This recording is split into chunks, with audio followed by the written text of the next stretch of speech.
When someone we love dies, most of us have to make peace with that really painful truth. They're gone.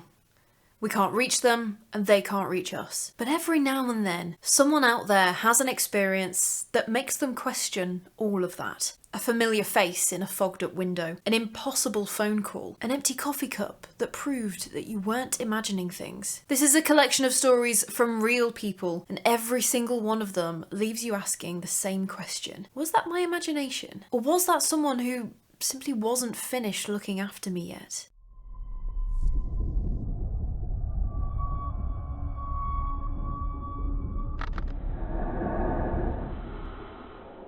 We're starting off over in the States for a few stories from Elizabeth.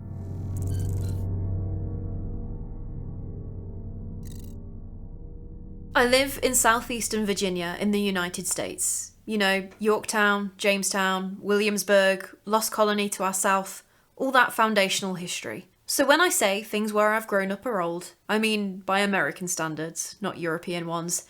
But it is one of the oldest areas of European settlement. I will share two stories. When I was in college in the early 2000s, very close to where the Battle of the Ironclads was fought, many other US Civil War events, we decided to go to the park that overlooked the battle site. It was a naval battle, so we were essentially at a beach. On the way back, we saw a little graveyard and decided, in the dying last few rays of sunlight, to take a respectful peek. Absolutely gotta be done. It is very rare that I can just walk past a graveyard without taking a little wander through. As we went by one row, I saw a little girl. Absolutely solid, all in black, with a veil, long dress, little boots and everything. She was about maybe 4 years old, huddled up by a tombstone. I was worried and rushed up the row, but not straight at her, so I wouldn't walk over the graves. I even turned my head to call my friend and get his attention about what I thought was a lost child, and she was still there when I turned back. When I came up alongside her, she was about 2 tombstones to my left, and I could hear her crying. I turned towards her, and before I could say anything, she sat up a bit, almost like she was startled, and asked, "Mommy?" Now, here's the thing. Her lips didn't move. I heard her ask in my head, and it was the most heartbreaking tone of voice. Oh no. I was wearing a long skirt and I have very long hair past my hips, so I could see how a child from the past would see me as from their time.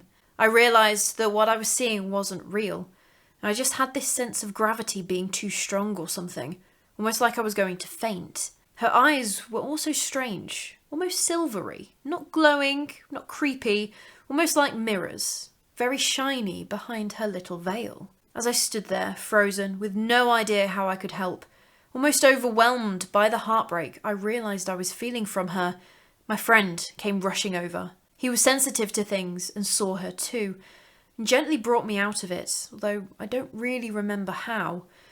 Once I blinked enough times, she was gone. He checked the tombstones. A woman had died in childbirth, and her older daughter had been about 4 years old when her mother had died. If memory serves, that daughter had died a few years after, at about 7 years old, buried right there next to her mother, whom she had mistaken me for. I sat there by the graves and just wept for a long time, and my friend just stayed there with me through it. As a mother myself now, it brings up a whole different level of emotion, and I will never forget those little eyes looking up at me so sad, so desperate, in the dimming light of sunset, and that one little word, so absolutely soul-shattering. Mummy? Even just reading that one, it broke my heart. That poor little girl. There is something about hearing her little voice saying mummy, but she didn't actually say it. You only heard it in your head. That is just on a whole other level. My second story is much less scary. A friend's house was built in the Victorian era, 1880s I think. I'd heard the odd story about a ghost they called Matilda, who they think had been a nanny to the children in the past. They had seen her grey form come down the servants' stairs and go through a wall that used to be a doorway. They'd found an old journal in the middle of the attic floor, open to my friend's birthday, but in the year 1900. That is absolutely the beginning of a psychological thriller movie or something, surely. Once they asked very, very seriously for Matilda to prove that she was there. They heard something in the attic and went up to find a broken glass. In a completely empty attic, a glass that had been in the kitchen. The best story was from a cousin who had gone up the attic with some pillows and made a little nest for herself.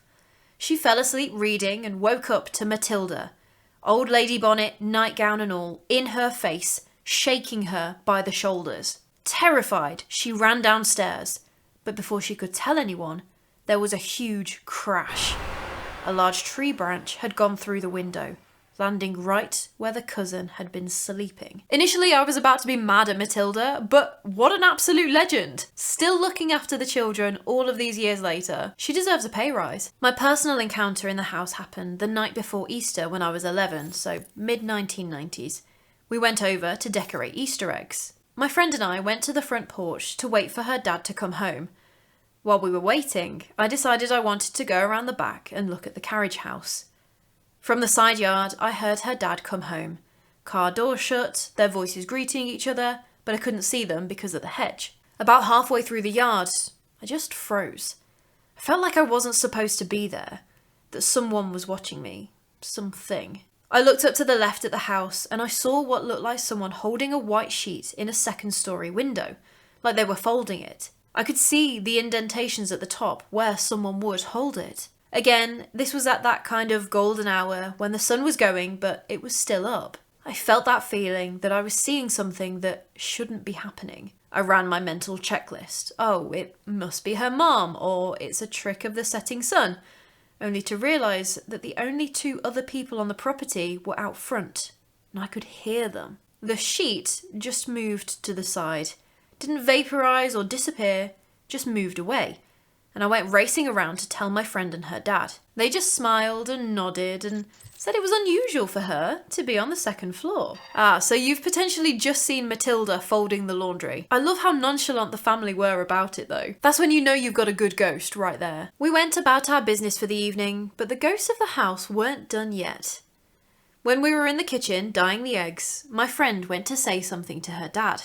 Now, the kitchen had one of those big archways and went straight into the dining room, and the dining room was open to the front parlour, so I had a clear view from the back of the kitchen, straight through to the front of the house, right out the windows actually. While I was looking to where my friend had gone, waiting for her to come back, something just peeked really quickly from the left of the kitchen archway. It really startled me, made me jump. My dad was leaning on the right side of the archway and turned to me, wondering what was wrong. I told him I hadn't realised my friend's dad was in the dining room and seeing his shoulder pop around the corner had startled me. He started to go pale, but before he could explain, I heard my friend's dad call back to us from the front parlour. He'd been in a high back chair, so I hadn't seen him. My dad told me that no one had been in the dining room. He was literally right there and would have seen them. He asked me if I was sure about what I saw, and I realised that it had all been brown, like an old sepia photograph. It was a little boy, maybe a bit younger than me, maybe 8 to 10, with a newsboy cap, suspenders, a jacket, and the kind of pants that only came to his knees, with stockings and little leather boots. He'd been smiling, and there was a tiny bit of mistiness to him, around him. I got the impression that he was happy and just playing pranks, but even that he was sorry that he had scared me. He didn't mean for it to go that far. I mean, with all of that detail, that's very hard to just pass off as your friend's dad's shoulder, even if he had been there. How cute that you got the impression that he hadn't meant to scare you like that though. These were happy ghosts. Just around, just happy that there was a family living their lives in the house, watching over the place. It was good for me as a kid to know that not all unusual, paranormal, supernatural or what have you was bad or evil or scary. Sometimes it was just there to vibe with you or even protect you. I have to absolutely agree with that. I feel like every YouTuber and their dog are so eager to tell you all about the demons and sleep paralysis shadow figures and all manner of horror movie level stuff, when in reality there are so many of these kinds of stories of, yeah, something strange happening that maybe you can't rationally explain, maybe it takes you by surprise or even creeps you out in the moment, but it's not overtly terrifying. It's just something else going on in our realm that we don't fully understand just yet. But Elizabeth does have one more story to share with us. On the drive back home from a visit to a friend's family, something happened that was quite positive. We had car trouble at night in the mountains during the fall, so it was cold and in the middle of nowhere. I think you just ticked every single box for being the absolute worst time to get car trouble. We managed to get to this abandoned old gas station with some dim lighting and we saw a payphone. It was the early 2000s, so they were already pretty much a derelict technology, but they were still around and my friend jumped out to go and use it to call us a tow. While she was on the phone, I was watching like a hawk from the car in case someone or something tried to grab her. The windows started to fog up and I had to wipe them. At one point, a face appeared, smiling and waving. I smiled and felt so relieved, thinking, wow, Carol's here, we're saved. By the sounds of it, Carol, which is not the woman's real name, was someone who Elizabeth knew. So being out here with a busted car and you see a familiar smiling face, that is 10 out of 10, chef's kiss. Perfect situation to be in. She was just smiling and waving. I felt so happy and safe until I remembered that while Carol was from here, she had tragically taken her own life about 2 years prior in these same mountains. I didn't freak out, but I was a bit shocked. Yep, I think that would be enough to shock anyone. Seeing someone you know smiling at you, who you only remember afterwards, isn't around anymore. My friend got back in the car, told me the tow was on the way, and I told her what I had just seen. She just nodded and said she guessed I had a guardian angel or something. When the tow truck finally got here, the guy was confused. He said he almost hadn't come up because he thought it was a prank.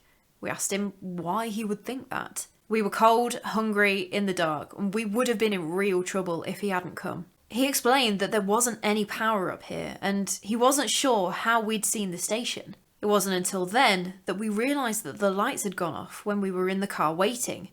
We thought they'd just buzzed out and that they would flicker back on again. We said that we were sure that they'd been on, but then he explained the worst part. The phone was disconnected. It should not have worked. He literally had the phone company trace the number to be absolutely sure it wasn't a prank. That's what had taken so long. We didn't believe him, so he took us over to the phone and held up the literally broken cord. It was literally not connected to anything. I'm sorry, but what do you mean? The cord isn't connected. I had watched my friend make the call. Our cell phones had 0 signal, and she'd left her cell in the car with me.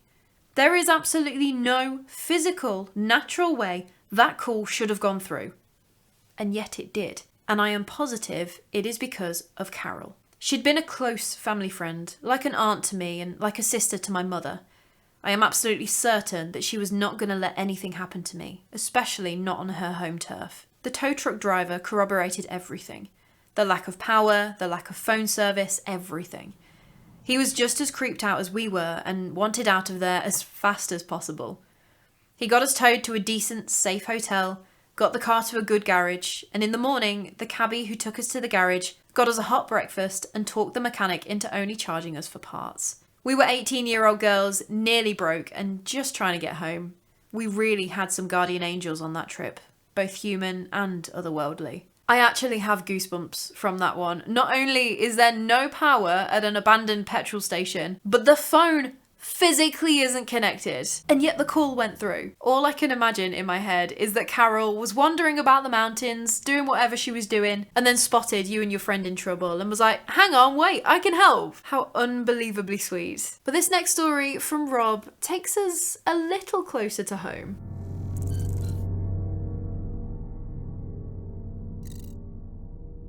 Stockwood Park, Luton, Bedfordshire, in 2007. I was 17, struggling to get work or an apprenticeship. At the time, I opted for some voluntary work at my local museum in Stockwood Park while it went through some renovation work. A little background history to set the tone: the park was home to Stockwood House.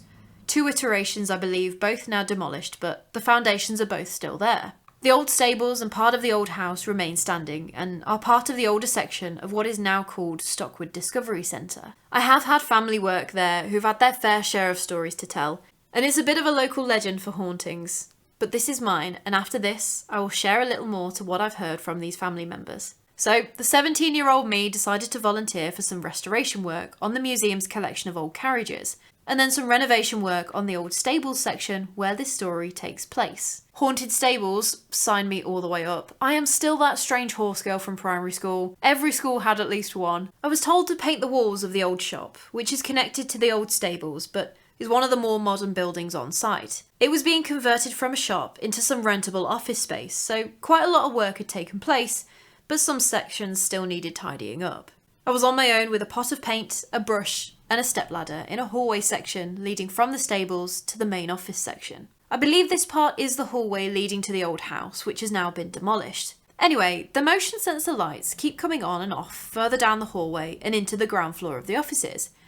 I think nothing of it since I'm painting and moving around a bit. A few minutes later, the fire exit door halfway down the hallway opens up, and the museum curator and two other ladies walk in. He introduces me to them and they're there to see some of the offices to rent. He says the lights are on motion sensors and the tour lasts for about 10 minutes before they depart the same way they came in. A few minutes later, I hear what sounds like footsteps upstairs and moving furniture along with the motion sensor lights coming on. I pick up the courage to investigate and go through into the office building. It looks completely different to when it was a shop, but the staircase remained in the same place. I venture part of the way up the stairs, and to my surprise, I'm all alone. I can't see anything obvious to what's making the noise.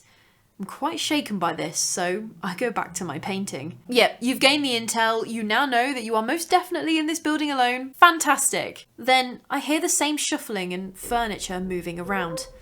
This time, I make a whistling tune down the hallway. The motion sensor lights come back on in the hallway, and a lady's voice hums the same tune back to me from where the lights have turned on. I don't hesitate. I absolutely got the hell out of there.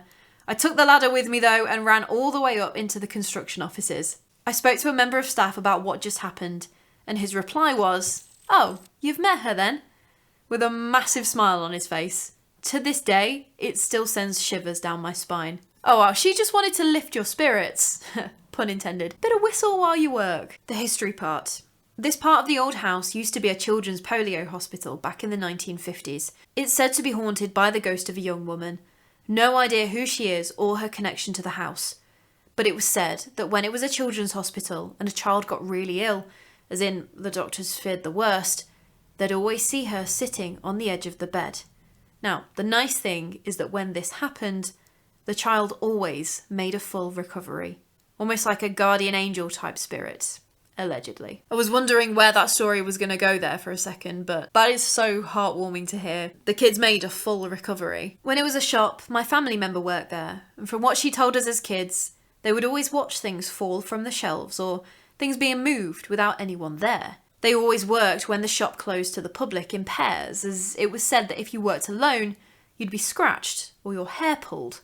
Again, I don't know how true this is, but I have heard it from a few other sources. That then seems less like it would be the ghostly woman who sat with the kids, but I fully understand wanting to work in pairs. Maybe some mischievous kiddos still palling about. This next story, though, carries that same thread of being something around, watching, but not overtly threatening. But I will warn you now, this one is a lot.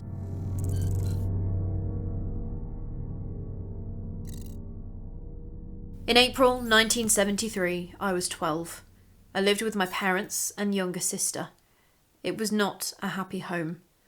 My father was an alcoholic and was physically abusive to both myself and my mother. On Monday the 30th of April, I left for school in the morning. I wasn't in a very good mood, so I didn't say goodbye to my mother. I think we have all been there at one point or another. Later I felt bad about that, but since the school wasn't far from my house and I was due to go home for lunch, I knew I could apologise to her then. When I got home at lunchtime, I opened the door to find the kitchen full of smoke and a saucepan burning on the cooker. I called for my mother, but there was no response. I couldn't find her downstairs, so I went upstairs to look for her. As I went upstairs, I found her. Our bathroom was just across the landing from the top of the stairs, and as I went up, I could see her lying there. I discovered later that she had had a brain hemorrhage and collapsed, hit her head and died. I vividly remember that the taps on the wash basin were still turned on. I tried rousing her and then went to a neighbour for help. My childhood ended that day. My mother died on the Monday. Her funeral took place on the Friday, and the Saturday was my 13th birthday. Life returned to what passed for normal in our home, but I always felt uncomfortable in the bathroom after that. I mean, yeah, that is a memory that is never gonna go away, is it? About 6 months later, in October, I was alone in the house. My sister was at a friend's and my father was at the pub, as usual. I went upstairs to turn on my sister's electric blanket for when she got home. Her bedroom was at the opposite end of the landing from the bathroom. I was in her room and everything seemed perfectly normal. It was a fairly mild night and I could hear the usual noises on the road outside, including a neighbour whistling for his dog. Then, everything changed. The noises ceased and everything became silent. The temperature suddenly dropped and it felt icy cold. Then, the footsteps began. I could clearly hear footsteps on the stairs. I slammed my sister's door shut and pressed myself hard against it. I was terrified. I heard footsteps climb the stairs and cross the landing. Then I heard the bathroom door opening. It used to stick sometimes and made a distinctive noise when it opened. I then heard the wash basin taps turn on and the sound of running water. I knew that if I opened my sister's bedroom door, I would see my mother. I was scared to death at that point and tears were running down my face.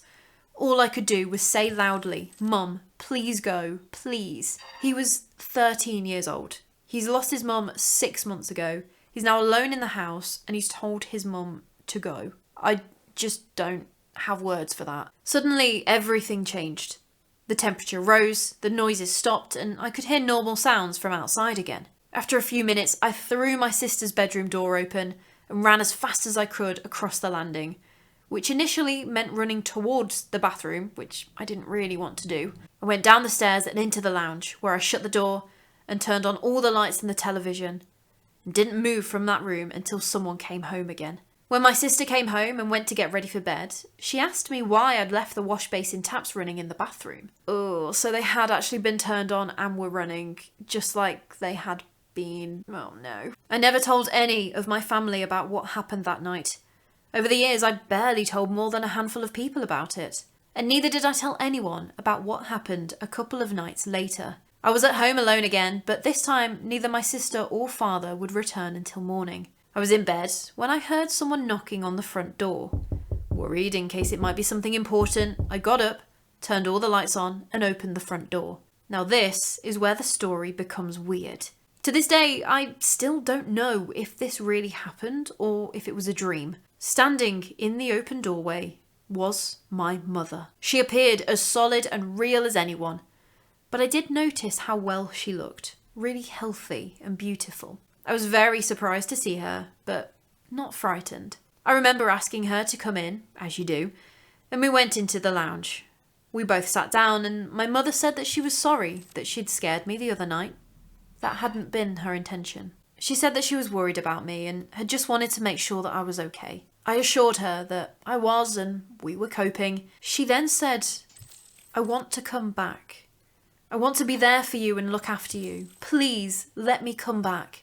I then had to tell her that she couldn't. She was dead and she couldn't stay with us. I think it was one of the hardest things that I have ever done. I eventually persuaded her to reluctantly leave, and after making sure that I said goodbye, I saw her out. I wanted to hug her, but somehow I knew I couldn't. The last thing that she said was that she would always be there for me and that we would see each other again. After she left, I suddenly felt rather shaken, so I made myself a cup of coffee and sat and drank it before returning to bed. I woke up the next morning and could remember every moment of what had passed. I would have dismissed it as a dream, but my empty coffee cup was still in the lounge when I went downstairs. Again, I never told any of my family about this. That could have so easily been put down to just a dream, but then there it is, your empty coffee cup. You hear about loved ones appearing in dreams and things like that, and people wake up knowing that it was something more than just a dream, and that their lost loved one is okay and whatnot. But to knock on the door and sit down and tell you that they don't want to leave you? I'm also guessing that you never again chose not to say goodbye to someone. I last saw my mother in 1976. I was in bed asleep when I was woken by the pressure of someone sitting on my bed. When I opened my eyes, there was my mother. She said that she'd come to tell me about the death of my grandmother, her mother, that evening. My mother was her favourite child and she basically died of a broken heart. She had what I've always thought to be a lovely death. She had dinner, sat in her favourite armchair with a cup of tea and a biscuit, went to sleep and just never woke up. My mother assured me that she had not suffered in any way and that now they were together again and I wasn't to worry about her. Then my mother just vanished. About 25 years later, I unexpectedly received a phone call from my mother's elder sister. I don't know how she got my number, as I hadn't seen her in 15 years. She wanted to tell me about a conversation she'd once had with my mother, during which she told my aunt that she knew that as a mother she shouldn't have favourites, but nonetheless, I was her favourite child. She went on to say that if anything ever happened to her, she was worried about what would happen to me, and that if possible, she would do anything she could to protect me, and that she'd always be there for me. That rather baffled my aunt at the time, but it made sense to me. I would have liked to have asked my aunt more about their conversation, but she died shortly after. So his mother told his aunt, before any of this happened, that if anything ever happened to her, she would do anything she could to protect him. And this aunt would have had absolutely no idea what she was confirming to him in that moment. The strength of his mother's love for him, just wow. John, seriously, thank you so much for sharing this. And this story from Vix is something similar, but from the outside, looking in.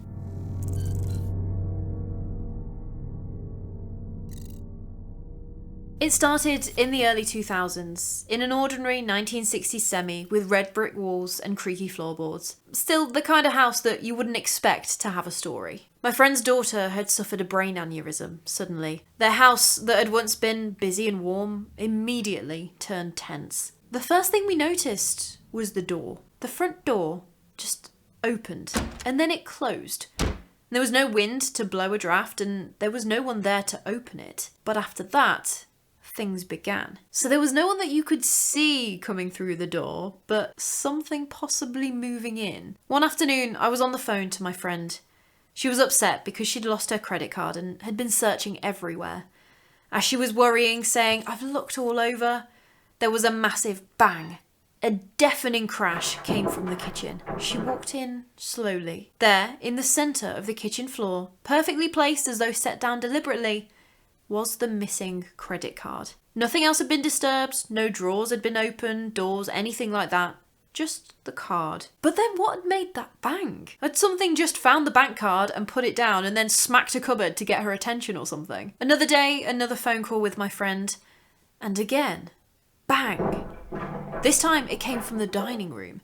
She ran in to find books scattered across the floor, flung from the shelf. They hadn't fallen though, these books had been thrown a distance away. Yet somehow none of it still felt threatening. One evening I'd had too much to drink and stayed over. I fell asleep on the leather sofa.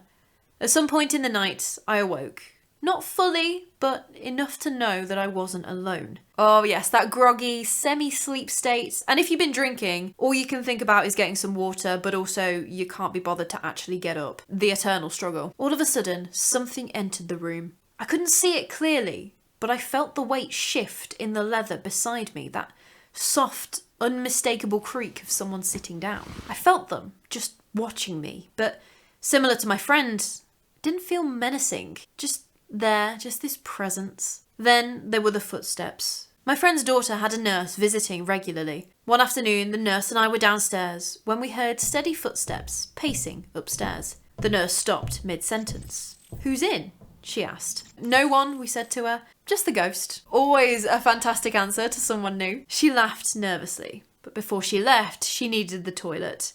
Unfortunately, it was upstairs. "Don't worry, it's friendly," we assured her. She still went up the stairs very quickly. As if that makes it any better. It's just like the dog snarling and barking and baring his teeth at you at the end of its lead. But the owner says, "Oh, don't worry, he is friendly. I will take your word for it, mate, but I still ain't getting close enough to the business end of that thing, thank you." Moments later, she came back down, faster than she'd gone up, and let herself out with impressive speed. We were still laughing about it. But when the laughter faded, from upstairs came a loud, unmistakable male laugh. After that, we didn't laugh quite so loudly. "Oh no, you're in on the joke now, are you, Mr. Ghost? I mean, we love a self-aware king. You know you scared the poor nurse, and you too found it funny." Strangely, as frightening as it sounds, there was never real fear in the house.